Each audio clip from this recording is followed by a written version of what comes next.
Since the beginning of time, humanity has asked one question. What if? What if the rules of nature broke? If the universe changed? Or if our world turned upside down?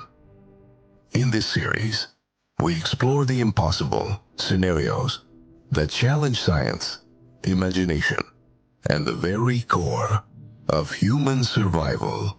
Welcome to What If. Imagine waking in New York and hearing nothing.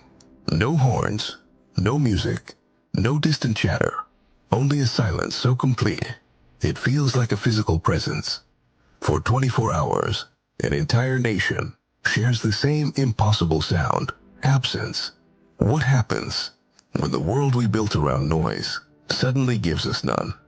Morning unfolds as if someone hit pause on a film. Times Square still burns with light, but the usual thunder of human life is gone.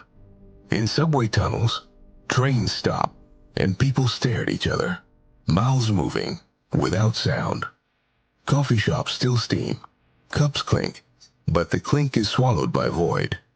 In homes, people press a palm to the radio or phone and wait for the voice that does not come. Confusion hardens into alarm as the realization sets. The world's soundtrack has vanished. Panic comes in waves. Emergency lines light up. Airports ground planes. Emergency services strain to coordinate with no radio traffic. But after the first rush, a peculiar stillness settles. Without sound, we begin to see what noise used to hide. People step outside and discover their neighbors plainly for the first time in years. Gestures replace speech. Old men who once shouted at buses now whisper with hands that say more than words. The city's choreography slows and becomes intimate, awkward, fragile, but unexpectedly honest. Silence is not empty. It is full of small, previously unnoticed things. A father puts his ear to his child's chest and hears the steady drum of life. Strangers learn to sign quick phrases. Water, shelter, help. Artists find new canvases. Murals sprayed in bold color across silent walls. Messages that read like letters to a mute world. Musicians become sculptors of motion, stroking strings just to feel vibration in their bones. The absence of broadcast noise allows the subtle, a laugh, a sob, a breath, to claim a weight it never had before. During those hours, pockets of community form. People gather in plazas and parks and simply listen to the wind, to one another's breathing, to the accidental poetry of everyday movement. Markets that once depended on shouted deals open through barter and eye contact. The absence of mediated noise forces human contact into its rawest form. Silence acts like a mirror. In the quiet, many encounter what they had drowned with distraction, loneliness, regret, gratitude. Some find sudden calm, a long, overdue peace. Others panic inwardly. With no audio escape, anxieties amplify.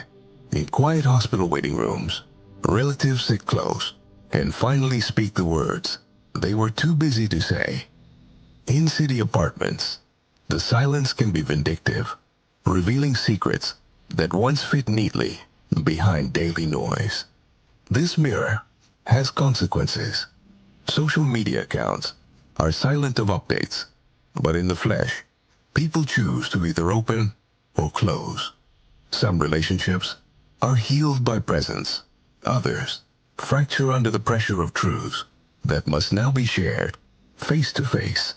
Then, as suddenly as it vanished, sound returns.